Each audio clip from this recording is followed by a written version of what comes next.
Hello viewers, welcome back to my channel. Now in India we are facing the second wave of COVID-19, and in this second wave the virus is showing high infectivity with severity, lethality and also high rate of lung damage. All over the world the governments have started the vaccination drive, and India, the first vaccination drive was launched in 16th of January. That phase was for the health workers and the high risk patients. Then the second phase was started in 1st of March for the people more than 60 or more than 60 years of age, and that has been again relaxed for the people age of 45 or more than 45. Now till date approximately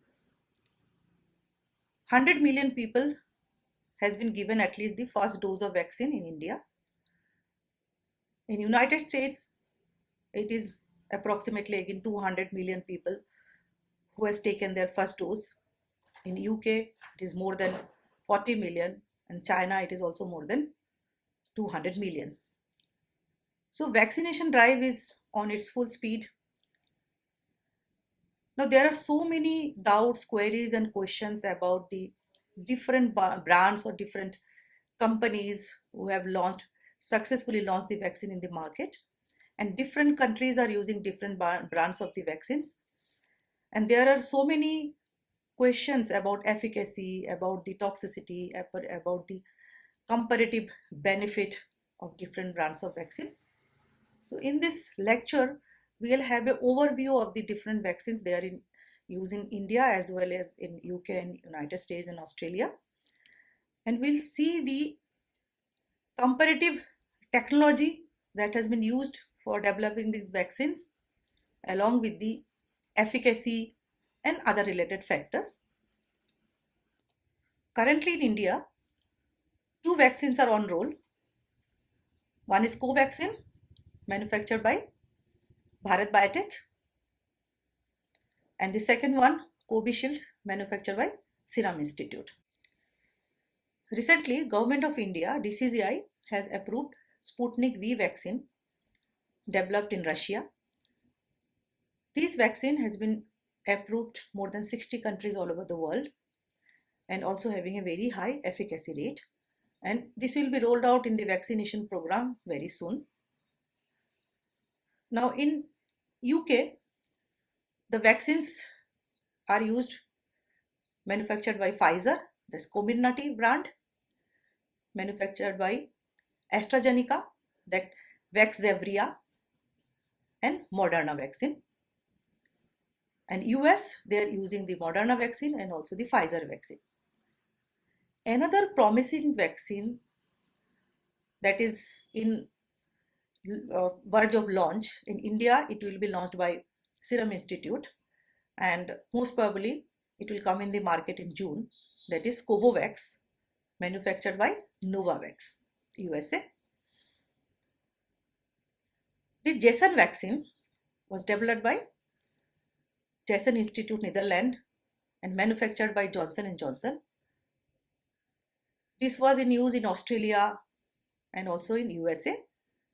Again, 4 or 5 days back, this has been called out due to cases of severe adverse reaction, and I'll discuss it in later slides. Now India, the vaccines are mostly known by their brand name like Covaxin and Covishield, but in USA, United States Kingdom, it is most commonly known by their manufacturer like AstraZeneca, Pfizer, Moderna, Johnson & Johnson. The Covaxin, manufactured by Bharat Biotech, was developed by ICMR, Indian Council of Medical Research. Now the technology in this vaccine was used as inactivated virus. This vaccine contained inactivated SARS-CoV-2 virus. Covishield, manufactured by Serum Institute, was developed by Serum and AstraZeneca with a joint venture. This is a viral vector DNA based vaccine, same as Sputnik V, developed by Himalaya Institute, Moscow. In India, it will be manufactured and distributed by Dr. Reddy's, Hyderabad. Now, the AstraZeneca vaccine used in UK was developed by Oxford University, and the same technology of this AstraZeneca was again employed in Covishield, that has been developed by Serum Institute in collaboration with AstraZeneca and manufactured by Serum Institute. Both these vaccines having the same technology, that is viral vector DNA. The Pfizer vaccine developed by BioNTech has a different approach. This is a mRNA vaccine, just like the Moderna vaccine developed by US National Institute of Allergy and Infectious Disease. This is a government institute, National Institute of Allergy and Infectious Disease, and this vaccine is manufactured by Moderna, having the same technology as that of Pfizer, that is mRNA vaccine. Johnson & Johnson vaccine was developed by Janssen Vaccines, Netherlands. It is again a viral vector DNA vaccine. So here we have 1, 2, 3, 4 vaccines that are working on viral vector technology, that is Covishield, Sputnik V, AstraZeneca vaccine, and the Johnson & Johnson vaccine. Now the Johnson & Johnson vaccine has been called out by Australia and also USA due to severe cases of blood clotting that is causing the venous thrombosis in the brain. Now the Covovax was developed by Novavax Institute USA, and it will be manufactured by GSK. It is in third phase of clinical trial. This is using a totally different approach, that is synthetic spike protein subunit. Here all the vaccine except the Covaxin is using the spike protein of the SARS-CoV-2 virus, which is the most antigenic protein present in the virus, and the spike protein is also used for penetrating the cell and producing the antigenic property. All these vaccines are using the spike protein in one way or another, but the Covaxin developed by ICMR is working on the very traditional old approach, that is using the inactivated virus. Now we'll have an idea how these 4 technologies are different from each other. If you see in the Covaxin, the technology is dead virus or the inactivated virus. This is the old and traditional conventional way of producing a vaccine. The advantage is the method of manufacturing is well established, but it takes a long time because it needs to cultivate the actual virus. Then these viruses are inactivated, mostly using the X-ray and or any other way, and it is used for preparation of the vaccine. Now the advantages are the duration of action or the antibody it produces is relatively working for a longer duration, and it is also suitable for the person having less immunity or compromised immunity. But the production time takes a longer duration, so the quantity available for the use may be restricted. Now the most used technology, that is the viral vector technology. Now this technology uses modified version of virus or the spike protein, the DNA having encoding the information about the surface spike protein. So this is having a very strong immunogenic response in the person when given as a vaccine. You can say this vaccine is going to give a person the real taste of the corona disease in a minimized way, in a mild way. This viral vector vaccine has capability to stimulate the T cells and B cells both. So the cytokinin pathway and the antibody pathway both may have a coordinated way to act when the actual disease comes in the vaccinized person's body or the vaccinated person body. The production technology is well established, though the manufacturing process is quite complex because the DNA is again isolated from a live virus. So this is not a lab-based technology. So the immunogenic response is much more stronger in the technology because the viral vector DNA can stimulate the T cell function and both the B cell function. But in case of the person having the antibody already present in the body or having been exposed to the particular kind of virus previously, the immunogenic response will be very less and the antibody titer will not be sufficient enough. What does it mean? For producing the viral vector DNA or for separating this DNA, normally the manufacturer is using a specified subset of the viruses, mostly the AD26. So the immunogenic response will be against this particular subset of virus. So the effectivity on the mutant viruses is not actually established for this kind of vaccines. Now the Pfizer and Moderna is using the mRNA technology. In place of using the double strand DNA, they are using the single strand RNA again for the spike protein because the antigenic character in the coronavirus resides in the spike protein. So this is a lab-based technology and very common technology for producing vaccine against viruses. Actually, it has a nanocarrier which carries the mRNA along with the vaccine, which goes inside a person's body, instruct the cell to produce the spike protein, same like that present on the virus outer surface. And the spike proteins will have antigenic character that in turn will stimulate or enhance the production of antibody in the immunized person. This is a very easy technique, lab-based technique, more safer, and the production process is fast. So the disadvantage may be the storage issue. This is a very unstable vaccine. It requires sub-zero temperature for storage. So the distribution and administration maintaining a sub-zero temperature cold chain is very difficult for this.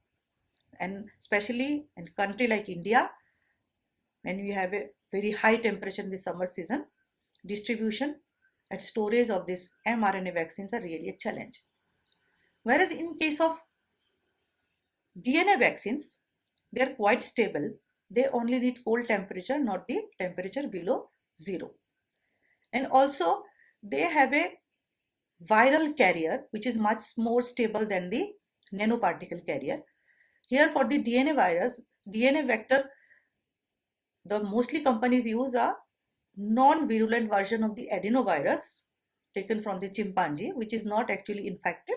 So this adenovirus acts as a carrier for the double-strand DNA or the spike protein DNA. Now Novavax has came along with a very novel approach.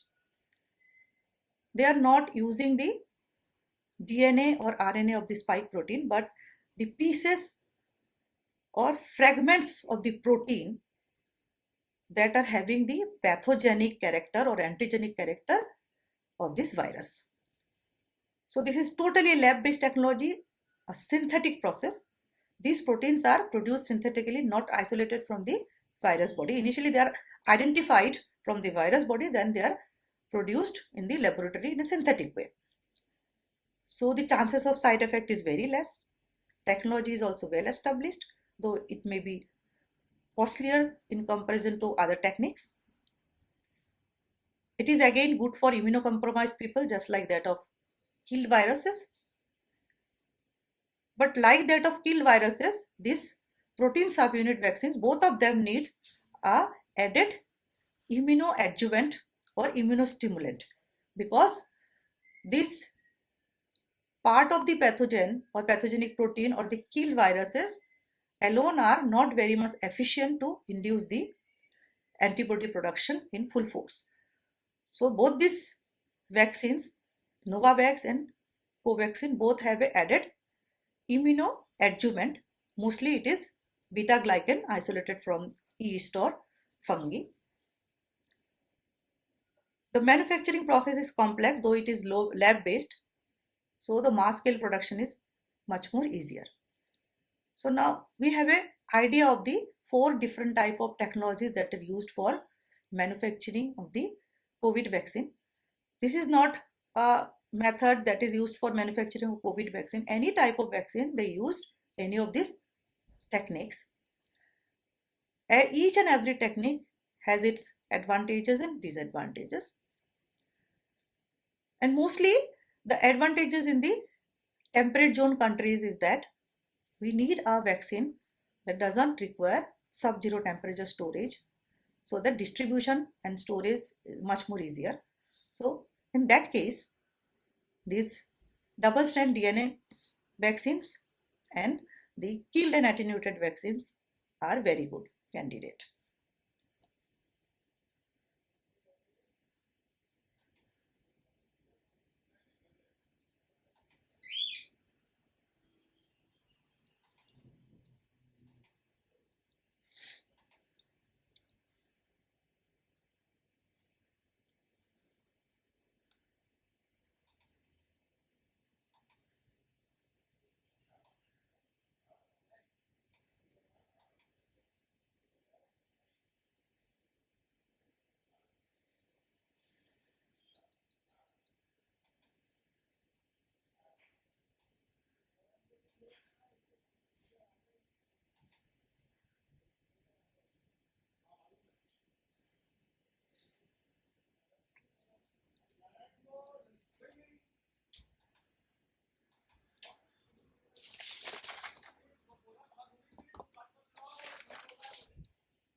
Number of doses required, gap between the doses, 2 doses, storage condition, and comparative efficacy.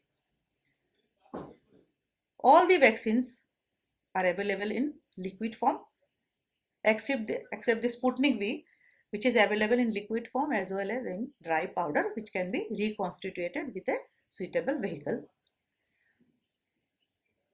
Here I have not included the Novavax and the Johnson & Johnson vaccine, because Johnson & Johnson has been withdrawn and Novavax is still not available for use. All these vaccines require 2 doses, commonly between 21 days or 28 days or 42 days. So this is same for the Sputnik V and Pfizer. The recommended gap between 2 doses is 21 days, whereas in case of Covaxin, Covishield, AstraZeneca vaccine and Moderna vaccine, it is 28 days. In case of AstraZeneca technique, which is used by AstraZeneca and also by Covishield, the duration can be up to 6 weeks or 42 days. Now the storage condition. Covishield, Covaxin, both these vaccines which are used in India does not require sub-zero temperature of storage.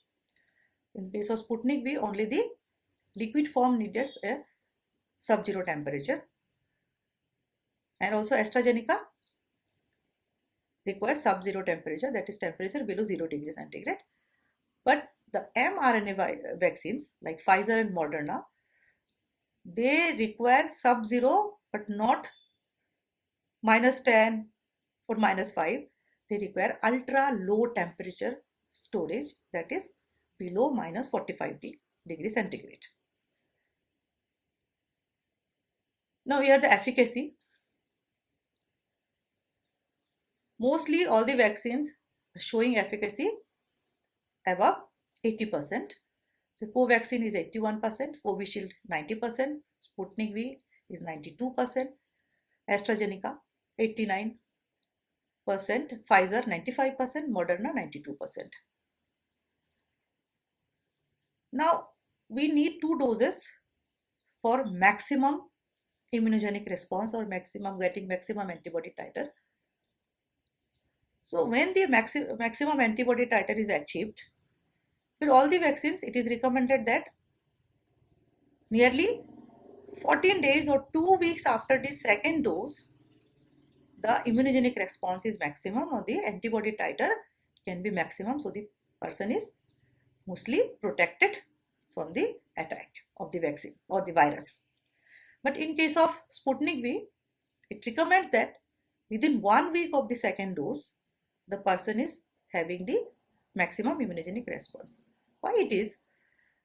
You see, the technology of Sputnik V is same as that of other double-strand DNA vaccine technique that is used in AstraZeneca, Covishield, Johnson & Johnson. But the efficacy is higher along with the duration required for getting the maximum benefit of immunization, because in the 2 doses, Sputnik V is using 2 different kind of products. Not the same product is used as a first dose or second dose. That means in the first dose, they are using the viral vector from a specific bacterial virus strain, that is AD26. In the second dose, they are using another viral vector from the subgroup of AD5. So it is producing the immunogenic response from 2 different kind of virus substrain. So the immunogenic response is higher and also the resistance is less. So this is the added benefit in comparison to other double-strand DNA vector vaccines, that is Covishield, AstraZeneca or Johnson & Johnson. Sputnik V is using 2 different products for first dose and second dose. Not the same technology, but not the same viral strain. So all these products, they need 2 doses for maximum benefit, but Johnson & Johnson was using only single dose. That was the only vaccine recommended to take in a single dose. So it was advantageous because the person need to take only a single dose, but due to adverse reaction reported in US, that is increased incidence of clotting, it has been withdrawn. Now all these vaccine brands, mostly in India, they have age restriction of 18 or below. In case of US, the age restriction is 16 or below. So that means the virus is not recommended below 16 years of age. In India, it is not recommended for the person below 18 years of age. So it is not like it is not safe in the persons below 18 years of age. It is like that the efficacy and the safety has not been clinically proven on the age group. So very soon the clinical trial on the children and the teenagers will be done or reported, and the vaccine will be released for this age group person also. Now these vaccines, all of the brands, they does not recommend the vaccine for pregnant women or the breastfeeding women. Again, it is not because it is having any toxicity in pregnant women or breastfeeding women, only that the clinical trials for the efficacy and toxicity safety studies are not yet completed.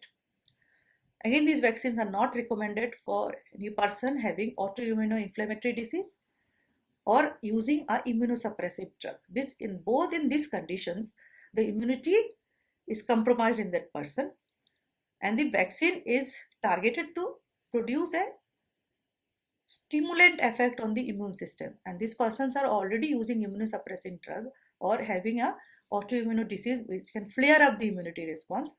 So they are not directly recommended in the patients having this condition. Also, the patients having any kind of bleeding disorder, so they can take, but with consultation of the doctor and under any expert supervision.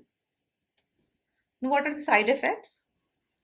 The very common side effects reported by all the companies are, all the brands are quite similar, like body ache, headache, pain and inflammation in the site of injection, fever, fatigue, weakness, nausea, vomiting, or diarrhea. But actually, these are not side effects. These are a mild version of the disease itself or the COVID itself. And this shows when the person after getting the vaccine shows these signs or symptoms, that means the immunity is actually working and the antigenic response is actually induced in the person's body. So this is good. That person is showing immunogenic response. That means the immunity is actively working against the mini form of the disease, and the person is expected to be having a good antibody titer in the body. So there is a common confusion again. Is the vaccine safe for the person having blood pressure, diabetes, or cardiovascular condition? These are safe for the persons having this condition, BP, diabetes, or cardiovascular disease. But if it is uncontrolled, chronic, or having other complications, the person should take vaccine under the supervision of a doctor. Again, the asthmatic person having an inflamed respiratory tract and having an allergic condition of the lung should take the vaccine under the supervision of a doctor. Now, this is again a big question nowadays. Can we mix and match the vaccines? What does it mean? Can we take Covaxin as first dose and Covishield as second dose? Is it recommended? Is it safe? See, UK has already started mixing and matching of the vaccines in their official system. That means they are mixing matching the AstraZeneca vaccine with the Pfizer vaccine. That is giving the AstraZeneca as the first dose and the Pfizer as second dose. But in case of India, for Covishield and Covaxin, this is totally not recommended as per the regulatory body or DCGI. Reason behind this, efficacy and safety of this mixing and matching has not been established. But in UK, the Oxford University is actually studying the mixing and matching in the normal population, and the government has approved this mixing and matching in UK based on the fact that both the AstraZeneca and Pfizer vaccine are using the viral vector DNA technology. So having the same technology, but two different manufacturer may be using two different viral subunits. So it will have an enhanced immune response with better safety and better immunity against the virus. But in case of India, the Covaxin is using the killed virus and Covishield uses the viral vector technology. So theoretically, this will produce a more enhanced immunity, more enhanced response in the body, stimulating both the T cell function and B cell function. But as far as the safety and efficacy has not been proven clinically, so the DCGI is totally not recommending this mixing and matching. Again, in US, Moderna and Novavax, they are doing the mixing and matching trials also. So the very soon it will officially claim that mixing and matching will safe for use, but depending on the technology, there may be technology of the production of the vaccine, there may be restrictions. So thank you all for watching this video. Stay safe and healthy. Please like, share and subscribe. See you in my next video. Thank you.